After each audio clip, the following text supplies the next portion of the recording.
La trilogía cinematográfica de El Señor de los Anillos, basada en la novela homónima del escritor británico J.R.R. Tolkien, comprende 3 películas épicas de fantasía, acción y aventuras: El Señor de los Anillos, La Comunidad del Anillo, El Señor de los Anillos, Las Dos Torres y El Señor de los Anillos, El Retorno del Rey.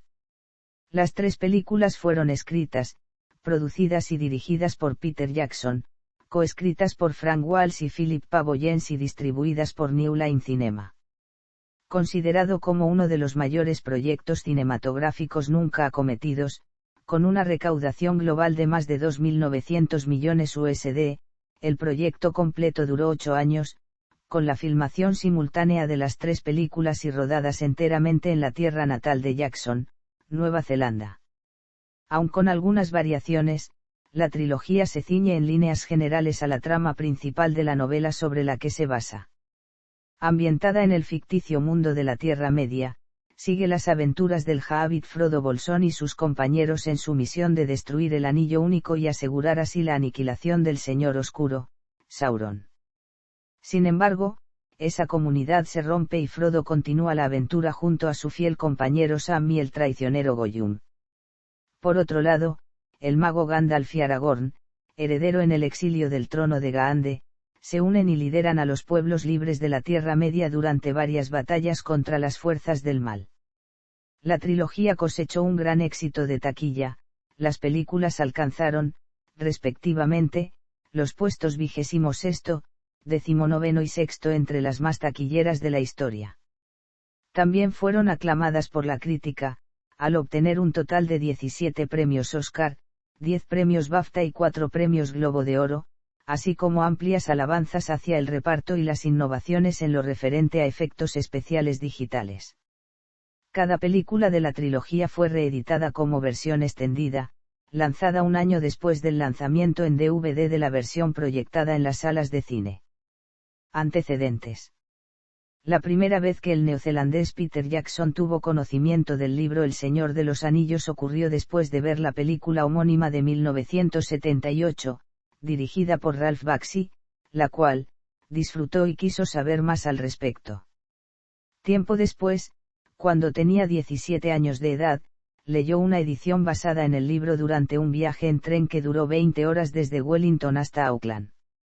Curiosamente, la banda de rock The Beatles había propuesto al director Stanley Kubrick filmar una película basada en el libro, pero a pesar de que United Artists tenía los derechos del libro en ese momento, Kubrick rechazó la oferta creyendo imposible recrear los escenarios y los personajes. En 1995, durante la producción de The Frighteners, Jackson consideró dirigir una adaptación de El Señor de los Anillos, al cuestionarse, porque nadie parecía hacer nada sobre ello. A partir de los nuevos logros en el apartado de los efectos por computadora tras el éxito de Parque Jurásico, empezó a concebir una película de fantasía que fuese relativamente seria, y que se sintiera real. Junto con su compañera Frank Walsh, inició un proyecto para adaptar El Hobbit y El Señor de los Anillos al cine.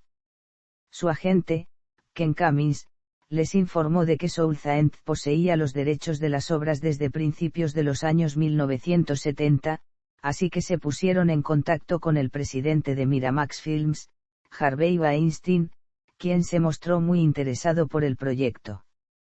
El plan inicial consistía en realizar la película de El Hobbit y, si tenía éxito, continuar con El Señor de los Anillos, dividida en 2 partes, pero las negociaciones con Zaentz se alargaron y además solo poseía los derechos de producción de la primera novela, no los de distribución, que estaban en propiedad de United Artists. En abril de 1996, debido a que la cuestión legal sobre los derechos seguía sin resolverse, Jackson recibió una oferta para dirigir la nueva versión de la novela El planeta de los simios, de 20th Century Fox, y otra para King Kong, de Universal Studios. Este último proyecto le entusiasmaba tanto como El Señor de los Anillos y decidió aceptarlo, provocando así el enfado de Weinstein. El director propuso un acuerdo entre ambas compañías con el fin de arreglar la situación y se repartieron los derechos de las películas en Estados Unidos y el extranjero, incorporando Shakespeare in Love al trato.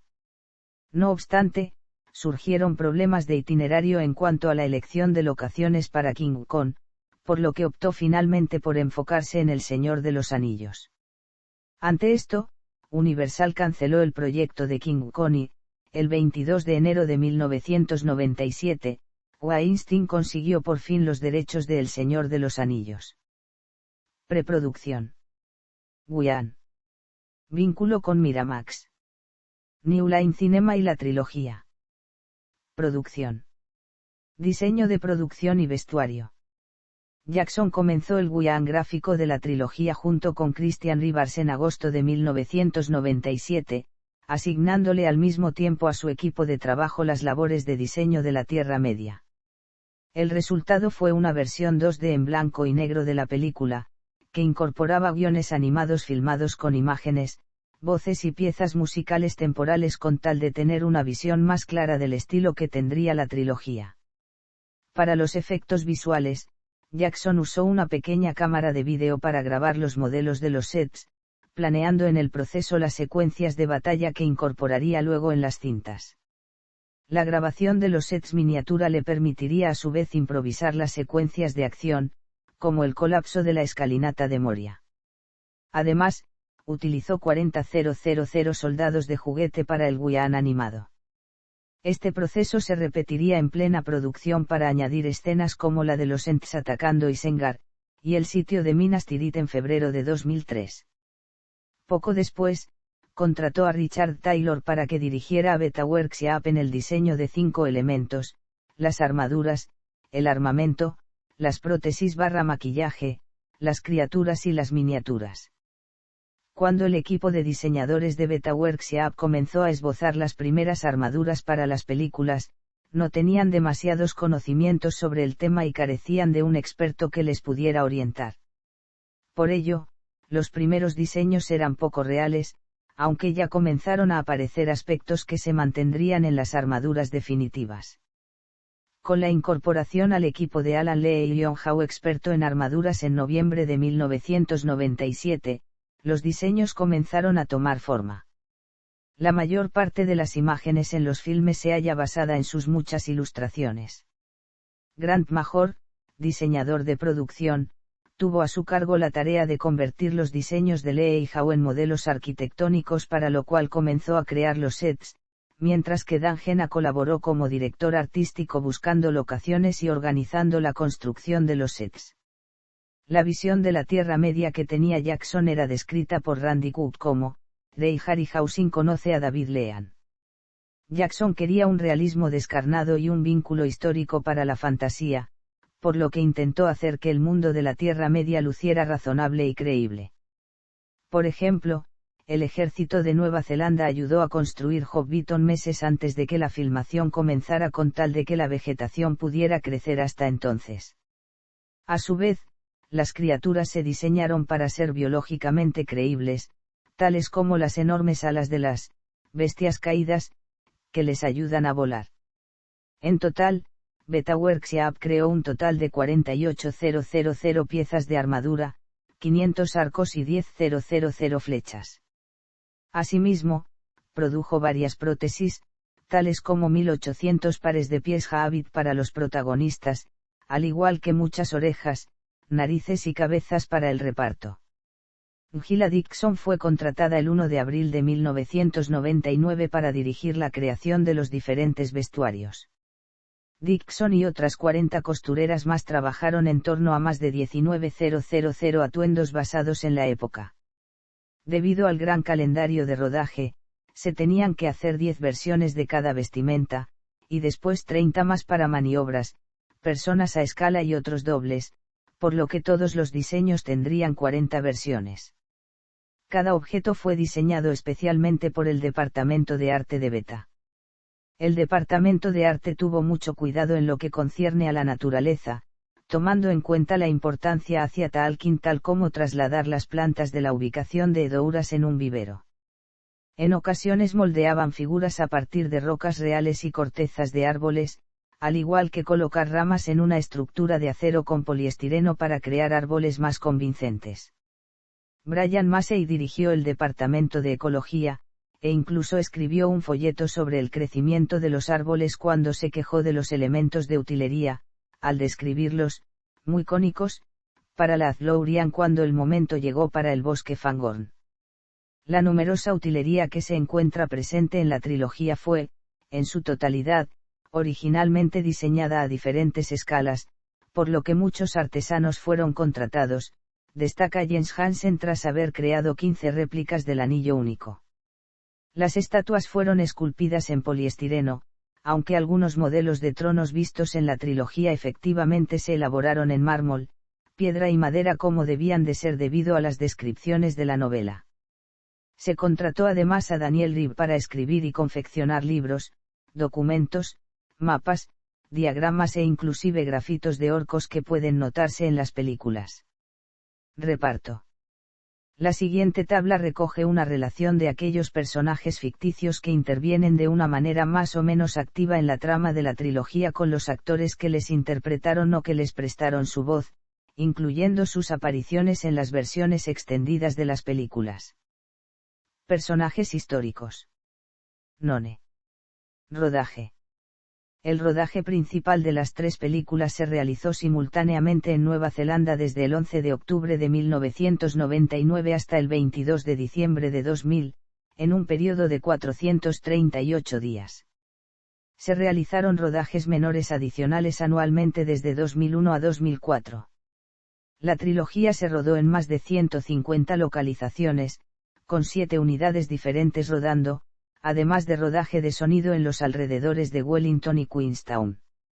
Además de Peter Jackson como director de toda la producción, entre los directores de las distintas unidades se incluyen Ian Mahaffey, Jeff Murphy, Frank Walsh, Barry Ashbourne, Rick Porras y algún que otro asistente del director, productor o guionista disponible. Jackson, quien controlaba todas esas unidades vía satélite y con la presión añadida de constantes reescrituras del guión y el visionado del resultado de las interpretaciones rodadas por las distintas unidades, solo podía dormir por la noche apenas 4 horas. Debido a las distancias de algunos de los lugares de filmación, el equipo técnico llevaba consigo kits de supervivencia en caso de que los helicópteros no pudieran llegar a la localización para traerlos a casa a tiempo. El Departamento de Conservación de Nueva Zelanda fue juzgado por aprobar la filmación en parques nacionales sin la consideración adecuada de los efectos ambientales adversos y sin notificación pública. Los efectos desfavorables de la filmación de las secuencias de batalla en el Parque Nacional de Tongariro provocaron la restauración del trabajo hecho. De esta manera, a finales de 1999, la secuencia hacia Bree en la que los Hobbits Frodo, Sam, Merry y Pippin se esconden debajo de un árbol de un espectro del anillo fue la primera escena que se rodó. Durante estos primeros periodos de filmación, el enfoque principal giraba en torno a la comunidad del anillo, más concretamente cuando los mencionados Hobbits procuran llegar a Rivendell, como una sola noche en los exteriores de Bree, esto con el objetivo de que los 4 actores se acoplaran más como personajes compañeros. Unidades secundarias rodaron también para la persecución del río de Bruinen y la deforestación de Isengard. Por lo general, Liv Tyler solo iba a Nueva Zelanda por escenas que requerían de peligrosos movimientos y pasaron 5 días para que rodara la escena hacia Bruinen mientras que su doble Jane Abbott montaba a caballo. En cambio, durante el primer mes de rodaje, Viggo Mortensen se unió al reparto poco después de que se hubiese concluido que el actor Stuart Townsend parecía muy joven como para interpretar a Aragorn. Mortensen comenzó grabando la escena de su lucha contra los espectros del anillo en la cima de los vientos sin haber recibido ningún entrenamiento especial en concepto de manejo de la espada. No obstante, disponía del tiempo suficiente como para tomar un curso de esgrima con el maestro Bob Anderson, impresionando al equipo de la película dada su habilidad para meterse rápidamente en su papel y su participación en todos los detalles de su personificación. Sean Bean empezó a realizar sus respectivas tomas en noviembre de 1999 para la mayoría de sus escenas. En este mes el equipo de rodaje focalizó su trabajo en la batalla de Amaangen. Pese a que se filmaba más para la comunidad del anillo, las inundaciones en Queenstown obligaron a la producción a grabar los interiores de montañas de El Retorno del Rey en los que participan Elijah Wood y Sean Astin. Por su parte, tras un descanso en Navidad, Ian McKellen se unió al rodaje el 17 de enero de 2000, justo cuando acababa de terminar su trabajo para X-Men. McKellen no trabó amistad con los actores de los Hobbits sino hasta que el actor Christopher Lee comenzó a filmar en febrero, ya que por lo general trabajaba con su doble a escala. Rodar la secuencia de la batalla en los interiores de Hortan, con la ausencia de aire acondicionado y la pesadez tanto de las pelucas como de los atuendos, fue descrita por ambos intérpretes como fatal. La escena de los puertos grises, que toma lugar en El Retorno del Rey, se grabó 3 ocasiones dados los malos enfoques de la cámara. Al momento en el que se filmaba en los exteriores de Hobbiton y Rivendell en el Parque Kaitoke tras la llegada de Ian Holm, en las llanuras de Rohan realizaban sus escenas Mortensen, Orlando Bloom y RHYAS Davis para la persecución de los Uruks, evento que en la novela se describía sobre amplias praderas. Sin embargo, debido a que en Nueva Zelanda no hay praderas, el equipo eventualmente accedió a la reserva de Paul Burn, en Otago. Durante el rodaje, los 3 actores principales se lesionaron. Viggo Mortensen se rompió los dedos del pie al dar una patada a un casco de Uruk, Orlando Bloom se fracturó una costilla al caerse de su caballo, y Brett Beatty, doble de Gimli, se dislocó la rodilla. Posteriormente, dedicaron un mes de rodaje durante el día en el abismo de Helm y otros 3 meses durante la noche bajo la dirección de Mahaffie, en la cantera de Dry Creek fuera de Wellington. Fue entonces cuando la producción se vio en la necesidad de agrandarse, mientras Woody y Astin rodaban escenas en el Monte Ruapeu para Emin Muil y Orodruin. Asimismo, el 13 de abril de 2000 Andy Serkis formó parte de la producción, instante en el que se filmaron las escenas del prólogo de la primera película, así como la batalla de la Puerta Negra, misma cuyo rodaje se situó en un antiguo campo de minas en el desierto de Rangipo y en la que varios soldados sirvieron de extras. La mencionada escena del prólogo ocasionó conflictos al momento de preproducción, pues inicialmente se ideó con el propósito de que en el primer filme Gandalf no dedicara más tiempo en contar la historia que el prólogo presentaría. Tras el regreso de Sean Bean, el reparto de la comunidad procedió al rodaje de la etapa desarrollada en Moria. En junio del mismo año se filmó lo sucedido en los Senderos de los Muertos, entre muchos lugares. Después de diversas escenas, los meses de agosto y septiembre fueron aprovechados en lo que respecta a todo lo relacionado con Isengard, además de que en octubre se montaron los exteriores de Edouras. La escena que concluyó el proceso de filmación es la reacción de los 4 Hobbits de la población de Minas Tirith, inclinándose ante esta música. Howard Shore compuso la música de la trilogía. Fue contratado en agosto de 2000 y visitó el lugar de rodaje, además de concebir el montaje de la primera y tercera película. En la música, resulta notable cómo Shore incluyó una gran cantidad de motivos con el objetivo de caracterizar a personajes, culturas, y diversos escenarios, ya sea, como ejemplo, para los Hobbits o al igual que para la comarca. Aunque para la primera película se había grabado parte de su banda sonora en Wellington, prácticamente toda la banda sonora de la trilogía se grabó en el ayuntamiento de Watford y se mezcló en los estudios Abbey Road. Asimismo, Jackson calculó en asesorar la realización de la banda sonora por un ciclo de 6 semanas cada año en Londres, para las 2 torres, empero, permaneció en la ciudad durante 12 semanas. Durante su estancia allí, al ser un aficionado a la banda británica de Beatles, Jackson se fotografió a manera de homenaje en el célebre Paso de Cebra. La banda sonora es principalmente interpretada por la Orquesta Filarmónica de Londres, y muchos artistas como Ben del Maestro, Enya, Renee Fleming, Sir James Galway y Annie Lennox participaron. Incluso los actores Billy Boyd, Viggo Mortensen, Liv Tyler, Miranda Otto y el director Peter Jackson contribuyeron también. Frank Walsh y Philip Pavoyens también escribieron las letras para varias músicas y canciones, las cuales David Salo tradujo a los lenguajes de Tolkien. La canción final de la tercera película, Into the West, fue un tributo a un joven cineasta amigo de Jackson y Walsh llamado Cameron Duncan, que murió de cáncer en 2003. Sjoerd compuso un tema principal para la comunidad del anillo en vez de distintos temas para cada personaje, y su fortaleza y debilidad en el volumen se representan a raíz de ciertos puntos de la trilogía. Además de eso, se compusieron temas individuales para representar cada cultura. Adicionalmente, el monto de música al que Sjoerd se vio obligado a escribir cada día para la tercera película incrementó dramáticamente a alrededor de 7 minutos. Postproducción. Cada una de las 3 películas tuvo un año completo de postproducción antes de sus respectivos estrenos en diciembre de 2001, 2002 y 2003, terminando en octubre o noviembre del año correspondiente.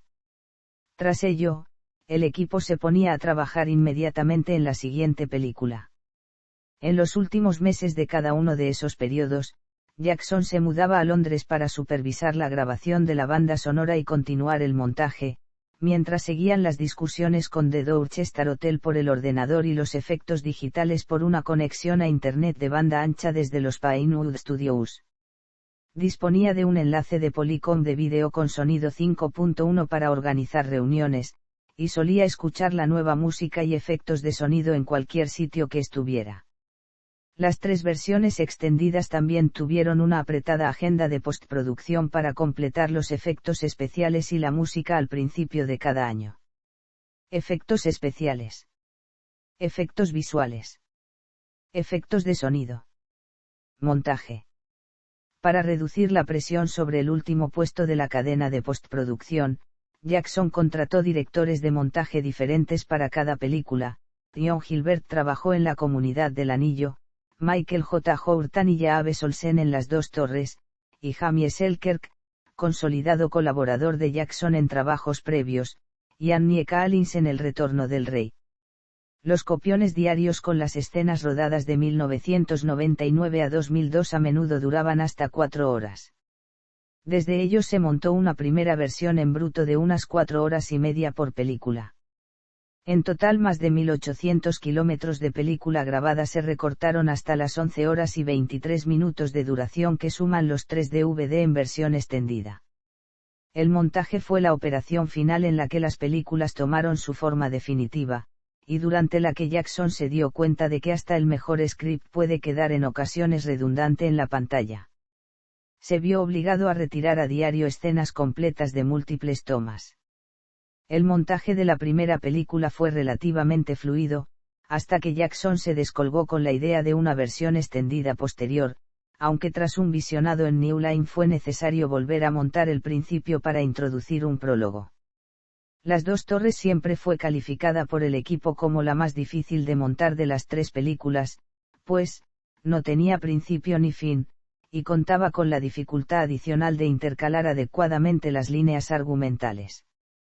Jackson continuó alterando el montaje de la película incluso con esa parte del programa oficialmente acabada, por lo que algunas escenas, como la nueva forja de Andúril, el flashback de la historia de Gollum, y la renuncia de Saruman, fueron trasladadas a El Retorno del Rey.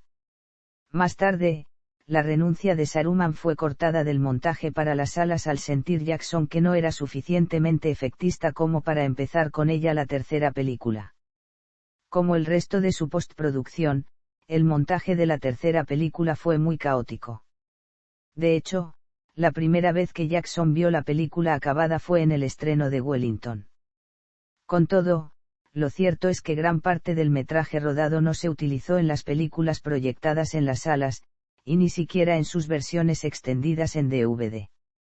Los descartes más relevantes produjeron el acortamiento de importantes escenas de la trama, eliminaron tomas sueltas, o, incluso, escenas completas.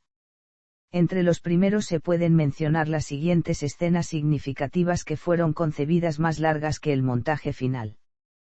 La batalla de la Última Alianza, presentada en el prólogo de La Comunidad del Anillo. El diálogo del Concilio Blanco, en el que Gandalf explicaba cómo Sauron forjó el Anillo Único. El intento de Boromir de hacerse con el anillo. Las visiones de la Tierra Media que tiene Frodo al ponerse el anillo.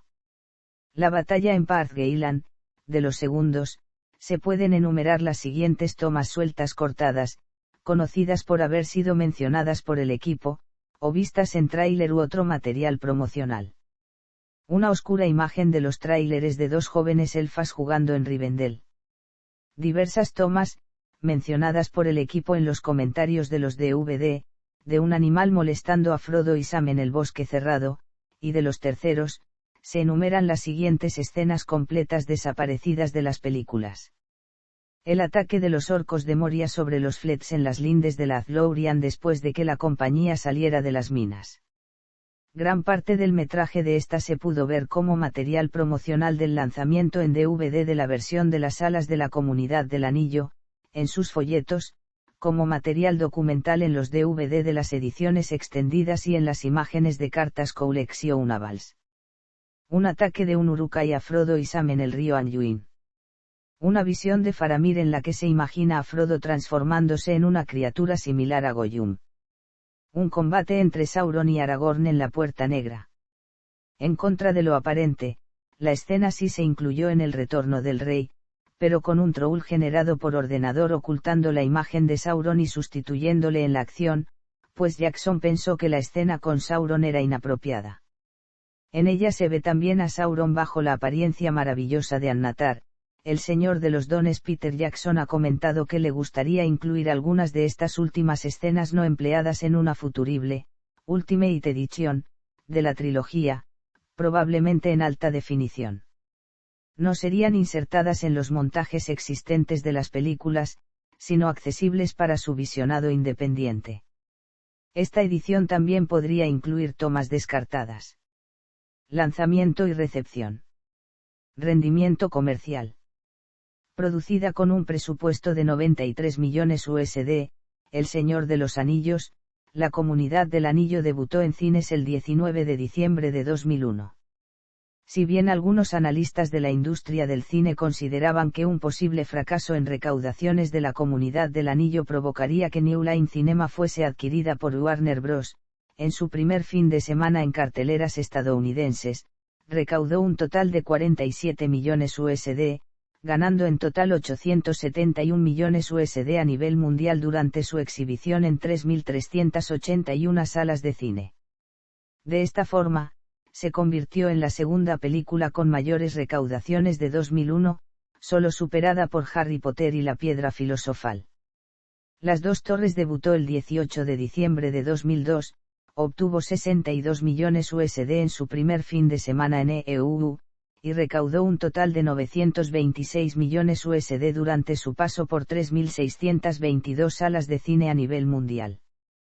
De esta forma, superó a su predecesora en recaudaciones, convirtiéndose asimismo en la película más exitosa de 2002, superando a la segunda entrega fílmica de Harry Potter.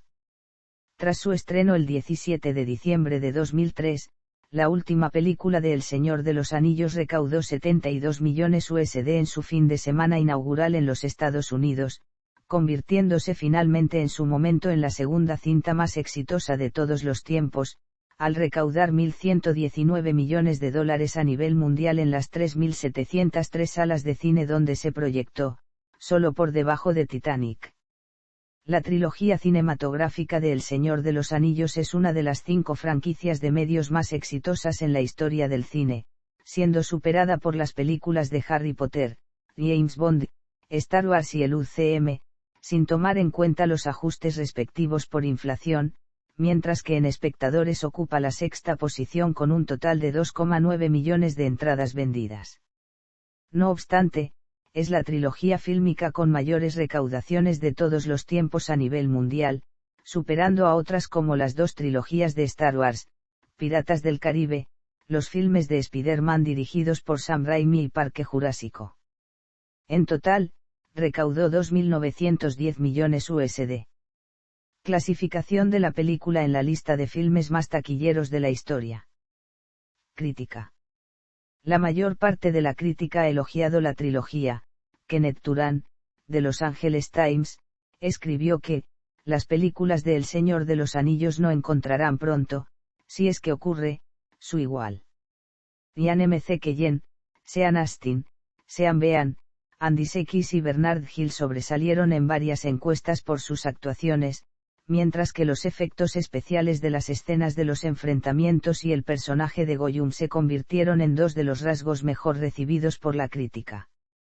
Unos cuantos críticos, como Roger Ebert, de Chicago Sun-Times, no calificaron a la trilogía con una alta evaluación.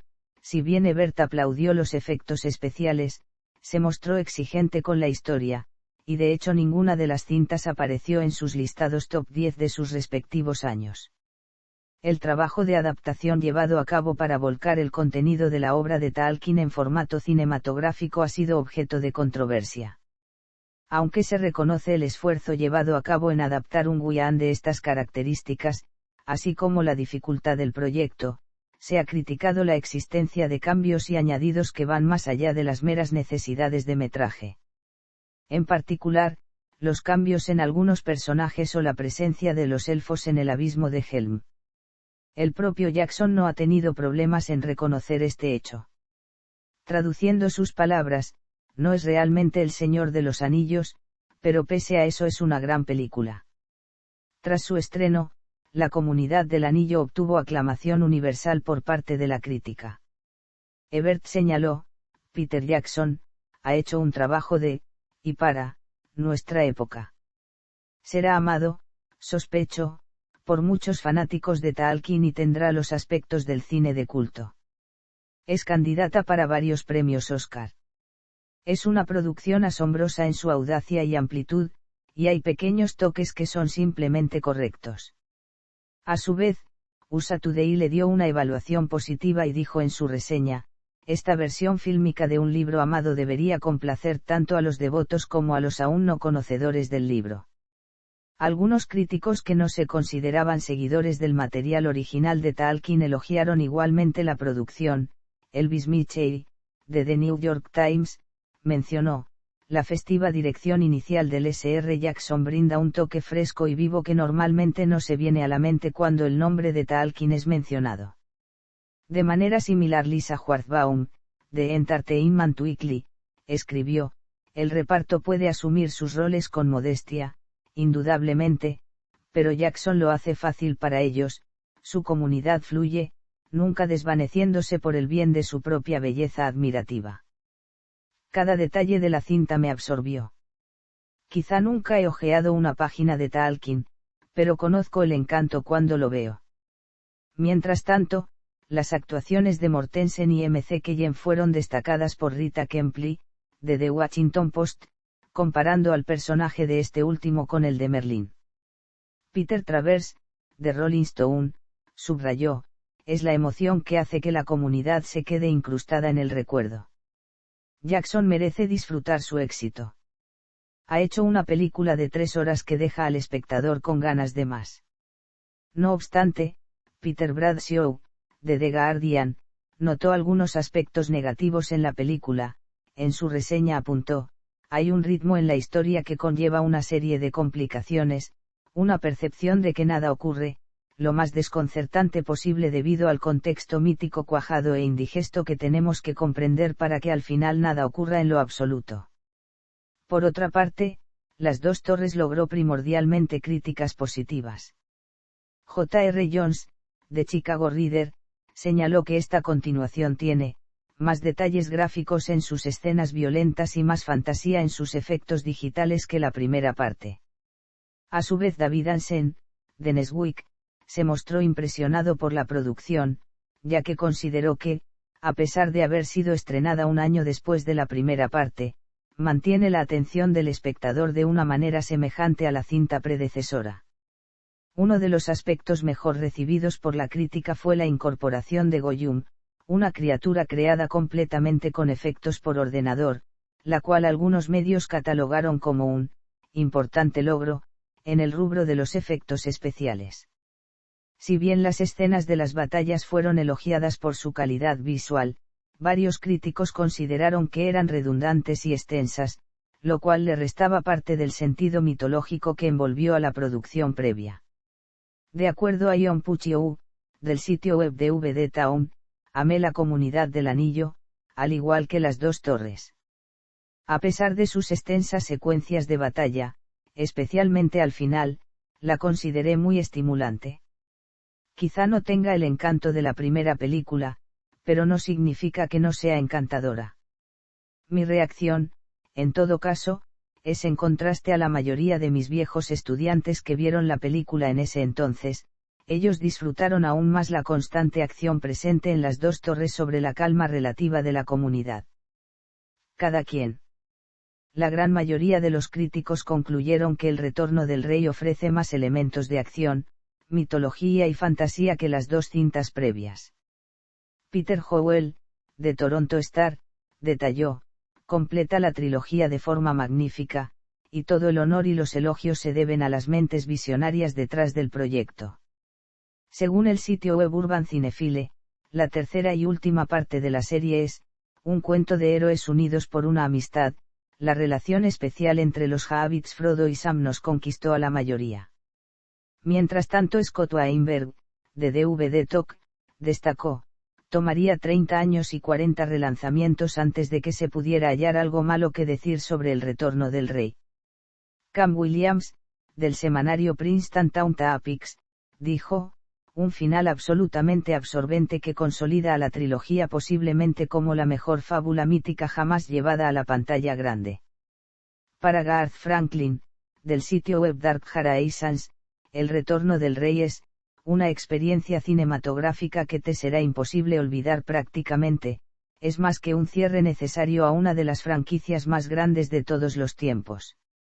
A pesar de ellos, algunos críticos como Jeff Andrew, de Time Out, encontraron aspectos negativos en sus reseñas del filme. En su momento, Andrew apuntó: algunos hilos argumentales son abreviados de manera cruda, otros fallan en desarrollar elementos que ya estaban bien establecidos. En el sitio de reseñas Rotten Tomatoes, el trío de filmes obtuvo un promedio de 94% de aprobación de la crítica en general, 92%, 96% y 94%, respectivamente, convirtiéndola así en la segunda trilogía más aprobada de todos los tiempos, solo por detrás de las películas de Toy Story y por encima de la trilogía original de Star Wars. Igualmente, Metacritic asignó 92%, 88% y 94% respectivamente a las cintas de El Señor de los Anillos sobre la base de las diversas críticas recopiladas, por lo que la catalogó como una de las dos trilogías mejor criticadas en la historia del cine, además de incluirla en su top 100 de las películas con mejores reseñas de Metacritic, junto con Toy Story. La trilogía aparece asimismo en varios listados top 10/top 100, como el de Dallas Fort Worth Film Critics Association, al igual que en el de la revista Time y el de James Berardinelli. En 2007, USA Today nombró la serie de películas como una de las más importantes de la época contemporánea. Entertainment Weekly la enlistó en su lista de lo mejor de al final de los años 2010, añadiendo: trasladar un libro querido a la gran pantalla. No hay de qué preocuparse. La trilogía de Peter Jackson, o, como nos gusta llamarle, nuestro precioso, ejerció su irresistible atracción en las audiencias élfica y neófita por igual.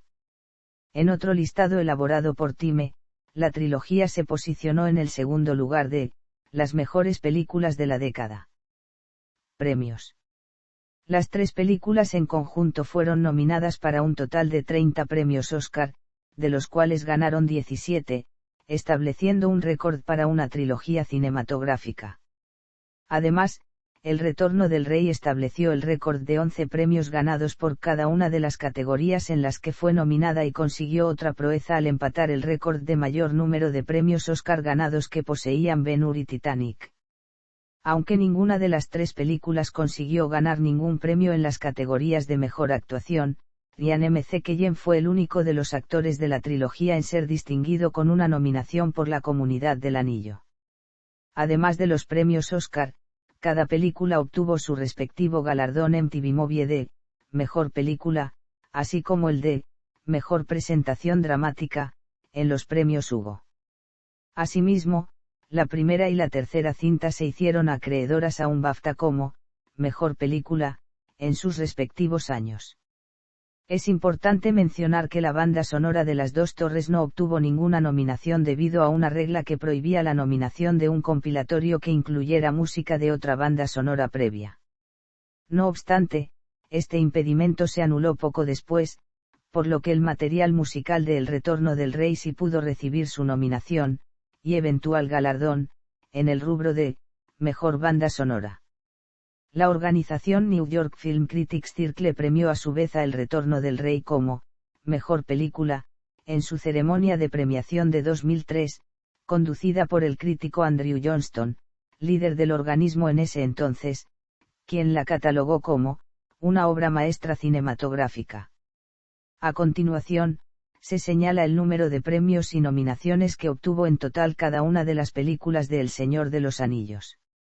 La Comunidad del Anillo, 80 premios y 84 nominaciones.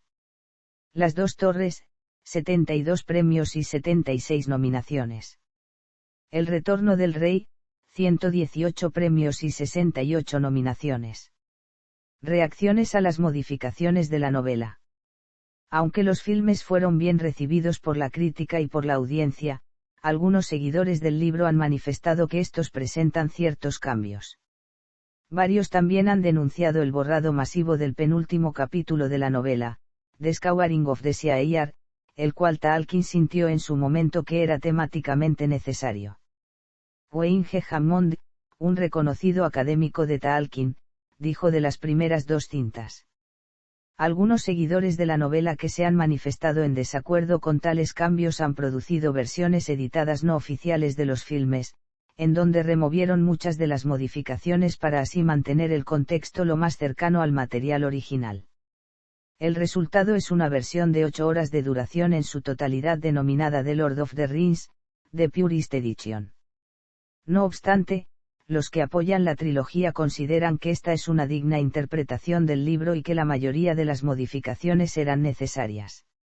Varios de los que participaron en la producción son fanáticos de la obra de Tolkien, entre ellos se encuentra Christopher Lee, que había conocido al escritor en persona, mientras que Boyens concluyó que simplemente se trata de su interpretación de El Señor de los Anillos. Otros fanáticos consideraron que, a pesar de los cambios, las películas funcionan a manera de tributo al libro, dirigidas a aquellos que probablemente no lo hayan leído aún, e incluso animándolos a leerlo. La Guía Fílmica para la Enciclopedia de Arda, dice al respecto. En 2005, la Sociedad Mitopoéica publicó un volumen de ensayos críticos sobre la trilogía y su impacto en la cultura popular titulado Tolkien on Film, Essays on Peter Jackson's The Lord of the Rings. El libro ha sido catalogado como balanceado, y sus autores como verdaderos críticos, ya que buscan discernir sobre cómo las películas se hicieron exitosas y en qué fallaron, así como la necesidad de que su popularidad masiva deba ser elogiada y criticada a la vez. Entre otros tópicos, el ensayo incluye evaluaciones del tratamiento de algunas mujeres de la trilogía comparándola con los temas de Tolkien, así como críticas de los argumentos usados para defender las cintas y pruebas del tratamiento de los héroes y elementos heroicos presente en la trilogía en comparación a la novela y sus fuentes. Katia Kers-Jordan, Jane Chance, Victoria Gaidosic, y Maureen Zam consideraron que la interpretación de las mujeres en las películas, en especial a Arwen, es a grandes rasgos leal a los escritos de Tolkien a pesar de algunas cuantas diferencias.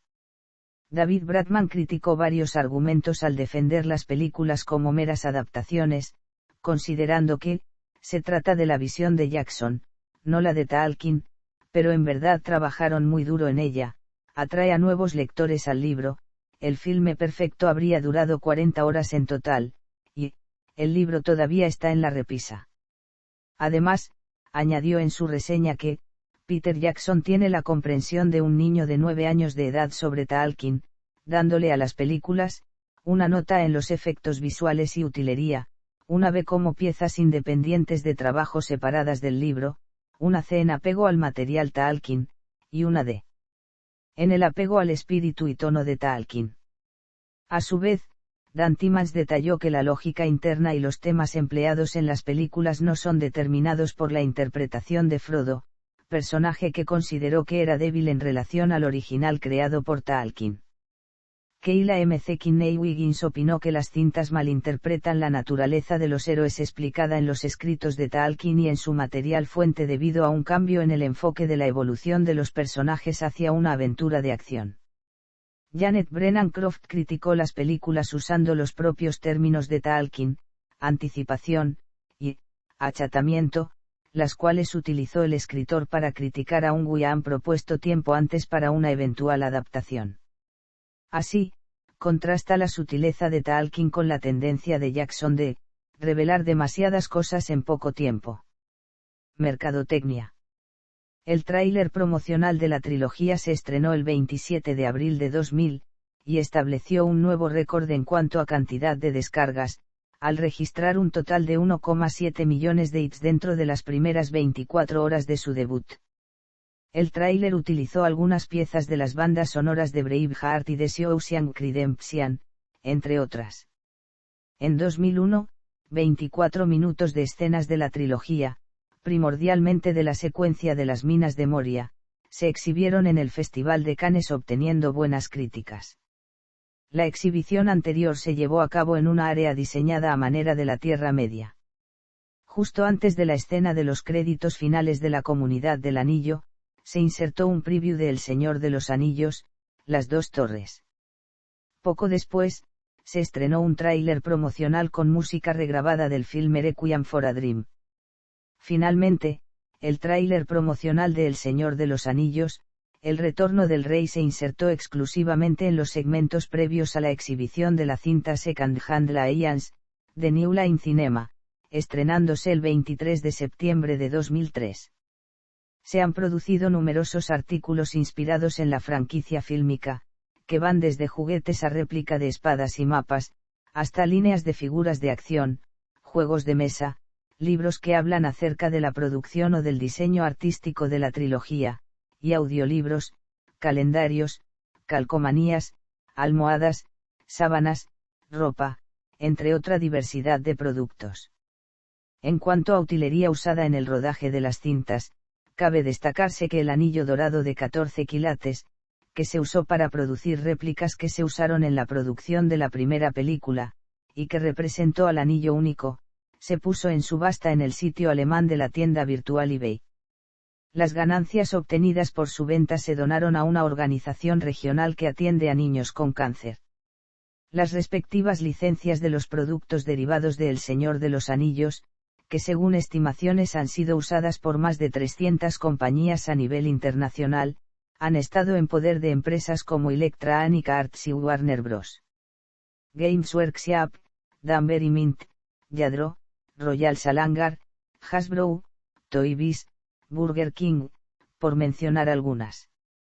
El gobierno de Nueva Zelanda vio también una oportunidad incomparable para promocionar la actividad turística, el comercio y las inversiones en el país.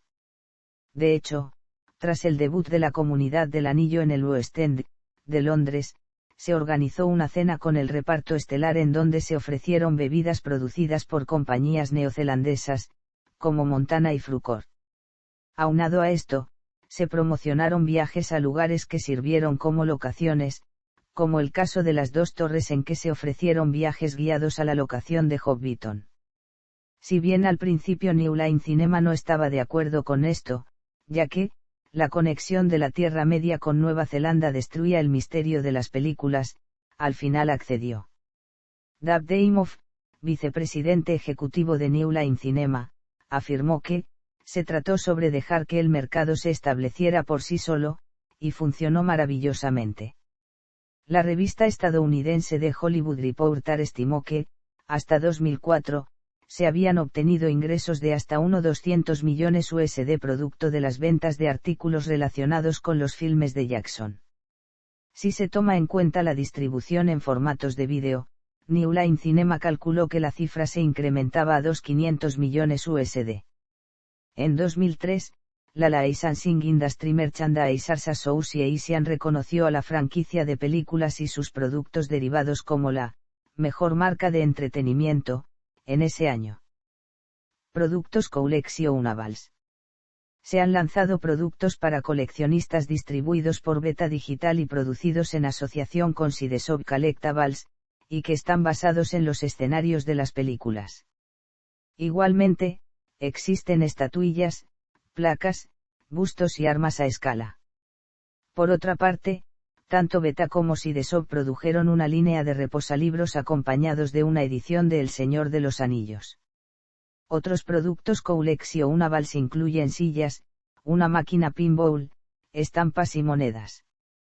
Generalmente estos productos se comercializan a través del sitio web de New Line Cinema, así como otros relacionados con mercadotecnia de El Señor de los Anillos. La empresa británica Games Workshop puso a la venta una línea de figuras en miniatura inspirada en los personajes de las películas, aunado a una serie de tarjetas producida por Decipher, Inc., entre los cuales sobresale The Lord of the Rings Trading Card Game, que además incluyó bocetos con imágenes de personajes que aparecen en los libros y que no se consideraron en la trilogía de filmes. Juegos. Existen diferentes juegos de mesa, inclusive algunos exclusivos para cada película de la trilogía. En esta categoría de productos destaca la labor de Hasbro, que ha lanzado desde versiones de El Señor de los Anillos de sus líneas Monopoly, Trivial Pursuit, Risk y Stratego.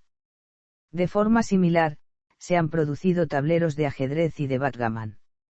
En concepto de videojuegos, en octubre de 2002 debutó el título El Señor de los Anillos, Las Dos Torres, de Electronic Arts, para las plataformas Nintendo GameCube, Xbox y PlayStation 2. Este se halla basado en las primeras dos películas dirigidas por Jackson y consta de más de 12 niveles de juego. Además, posee un menú con avances promocionales de las cintas mencionadas, así como entrevistas con parte del reparto principal, entre otras características. Al año siguiente, en noviembre de 2003, Electronic Arts lanzó El Señor de los Anillos, El Retorno del Rey para las mismas consolas anteriores, además de versiones para PC y Game Boy Advance, donde el jugador puede controlar hasta 8 personas, incluidos Gandalf, Aragorn, Legolas y Frodo. Posteriores juegos se han producido, incluyendo títulos exclusivos para PC, notablemente por medio de licencias solicitadas a Middle-earth Enterprises, a partir del éxito de las películas. Sin embargo, se han desviado del enfoque cinematográfico para basarse más en los libros de Tolkien. Formatos de vídeo casero. Tras el término de la emisión de cada película en salas de cine, estas se estrenaron en formato DVD y VHS. Los formatos fueron lanzados en una edición de 2 discos o 2 casetes, dependiendo del formato. Uno de estos contenía la película y el otro incluía contenido extra, ya sea concernientes a la producción de cada película, especiales detrás de escenas, así como un preview de su sucesor. Por lo general se comenzaron a distribuir en los inicios del otoño siguiente al estreno de su película correspondiente, a excepción de El Retorno del Rey, cuyo formato en DVD y VHS llegó apenas hubo comenzado el verano de 2004. Además, se dio lugar a la producción de ediciones extendidas de 4 discos, que contienen ediciones, efectos especiales y música inéditos. Los cortes extendidos de las películas y las características especiales incorporadas en los mismos fueron luego unidos en 2 discos, y se lanzó igualmente una edición para coleccionistas la misma fecha que su respectiva edición prolongada. Con respecto a estas ediciones distintivas, La Comunidad del Anillo se estrenó en este formato el 12 de noviembre de 2002, con 30 minutos adicionales de grabaciones, y la ilustración de Alan Lee donde los personajes entran a Moria, así como la puerta de Moria en la parte posterior de la edición. Al igual, se incluyó una pareja de Argonath en la edición de coleccionistas. Por otra parte, las ediciones extendidas y de colección de Las Dos Torres debutaron el 18 de noviembre de 2003 con 44 minutos adicionales de filmación, una imagen hecha por Lee de la entrada de Gandalf el Blanco, con la edición para coleccionistas conteniendo una estatua de Gollum. Finalmente, El Retorno del Rey se estrenó en estos especiales formatos caseros el 14 de diciembre de 2004 con 52 minutos extra de escenas, una pintura de los puertos grises y un modelo de Minas Tirith para la edición coleccionista. Las ediciones extendidas especiales también contenían mapas en el interior de cada paquete con los viajes hechos por la comunidad del anillo. Dichas versiones se han llegado a exhibir en salas de cine, como por ejemplo el 16 de diciembre de 2003 cuando se realizó una exhibición maratónica que finalizó con la transmisión de la tercera película a medianoche. El 14 de noviembre de 2006, la trilogía completa se lanzó en un set de 6 discos de DVD, en un plazo limitado a la venta en el mercado. Warner Bros.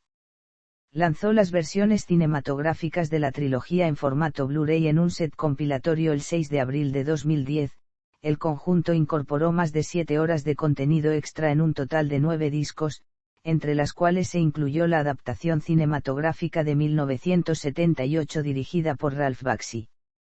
Asimismo, un set con las ediciones extendidas para este formato estuvo disponible en preorden en el sitio Amazon.com en marzo de 2011, con un lanzamiento el 28 de junio de 2011. Influencia posterior. El estreno de los filmes incrementó el interés no solo en El Señor de los Anillos sino también en las demás obras de Tolkien, con lo cual se disparó su influencia en la cultura popular. Este renacimiento del fenómeno Tolkien incrementó de forma significativa las ventas de sus novelas homónimas, incluyendo El Hobbit. De hecho, el propietario de una tienda departamental que comercializa productos relacionados con los filmes, mencionó que la franquicia es popular, tanto en niños como en adultos, y varios padres de familia veían en las películas una forma idónea para que sus hijos conocieran El Señor de los Anillos. Circularon rumores de que la familia Tolkien se mostró dividida en cuanto a la trilogía. Christopher Tolkien y Simon Tolkien discutieron en su momento si era o no una buena idea adaptar la novela. No obstante, Christopher Tolkien ha negado esos rumores al decir: mi opinión es que El Señor de los Anillos es peculiarmente inapropiada para ser transformada en una forma dramática visual. Las sugerencias que se han hecho de que yo desapruebo las películas, incluso hasta llegar al grado de pensar mal de aquellos con los que podría diferir, carecen en su totalidad de fundamento. A lo anterior, añadió que nunca había expresado tal sentimiento. En 2006, debutó una adaptación musical de El Señor de los Anillos en Toronto, Canadá, sin embargo, se canceló después de obtener malas críticas. Una nueva versión de la anterior se estrenó en el verano de 2007 en Londres, Inglaterra. En diciembre de 2002, se estrenó The Lord of the Rings Motion Picture Trilogy, de Exhibition en el Museo Te Papa en Wellington, Nueva Zelanda. Hasta 2007, la exhibición ha visitado otras 7 ciudades en todo el mundo. En 2004, Howard Shaw realizó un tour denominado The Lord of the Rings Symphony, consistente en una exhibición de 2 horas con piezas musicales de las películas. El éxito también se ha traducido en la producción de videojuegos y otro tipo de productos basados en El Señor de los Anillos. Como resultado del éxito de la trilogía, Peter Jackson se ha involucrado más en el negocio del cine, llegando al nivel de Steven Spielberg y George Lucas, asociándose incluso con personalidades conocidas de la industria como Bryan Singer, Frank Darabont y James Cameron. Jackson ha fundado asimismo su propia compañía productora, Wynwood Films, así como la empresa de videojuegos Wynwood Interactive. Después de El Señor de los Anillos, tuvo la oportunidad de realizar una nueva versión de King Kong. Si bien obtuvo un cuantioso éxito comercial y gozó de buenas críticas, la producción no se equiparó al éxito logrado por la trilogía de El Señor de los Anillos. Cabe señalarse que Jackson ha sido catalogado como un hijo predilecto de Nueva Zelanda. Junto con las cintas de Harry Potter, la trilogía renovó el interés en el género fílmico de la fantasía. Además, la actividad turística en Nueva Zelanda se ha visto fortalecida, posiblemente debido al impacto de los filmes. Los efectos visuales son unos de los logros que más se le ameritan a la trilogía. Según propias palabras de Roger Ebert del Chicago Sun-Times, las películas de El Señor de los Anillos, al igual que Avatar y la saga de Star Wars, emplean una nueva generación de efectos especiales. Varios de los programas que se desarrollaron al momento de la producción para posibilitar nuevas e innovadoras técnicas de efectos especiales, al igual que otros métodos digitales, se han utilizado en filmes posteriores al estreno de El Retorno del Rey, entre ellas Yo, Robot, Happy Feet, 300, Harry Potter y la Orden del Fénix, Vantage Point, Avatar y Rise of the Planet of the Apes. Después del éxito de la trilogía de Jackson, en septiembre de 2006, la compañía Metro-Goldwyn-Mayer, que había comprado United Artists y por tanto era ahora propietaria de los derechos de El Hobbit, expresó su interés en trabajar en equipo con New Line y Jackson para hacer la protosecuela de la trilogía. No obstante, Jackson había presentado una demanda contra New Line a causa de la pérdida de ingresos procedentes de los productos de la Comunidad del Anillo, por lo que las relaciones entre el director y la compañía estaban rotas. El guion ha sido dividido en 3 películas y, en un principio, iba a estar acabado en 2008, pero el mexicano Guillermo del Toro, entonces acreditado como director de la precuela, confirmó en una entrevista a principios de 2009 que aún les quedaba trabajo por hacer. Tras la renuncia de Del Toro como director, Jackson se hizo responsable del cargo. El rodaje, que tuvo lugar en Nueva Zelanda, comenzó finalmente el 21 de marzo de 2011, Un viaje inesperado se estrenó en diciembre de 2012, La desolación de Smaug en diciembre de 2013 y el estreno de la última se dio en diciembre de 2014. El legado de El Señor de los Anillos también conlleva casos judiciales sobre los beneficios económicos de la trilogía. Un total de 16 miembros del elenco impusieron una denuncia en torno a la falta de beneficios por la mercadotecnia. El caso se resolvió en la corte en 2008, no obstante, el resultado vino muy tarde para Appleby, quien murió de cáncer en 2007. Soulzaent también interpuso una demanda en 2004 reclamando que no había obtenido su salario correspondiente a todas sus regalías. Al año siguiente, Jackson incluso demandó al estudio por los beneficios de la primera película, retrasando con ello la producción de las precuelas hasta finales de 2007.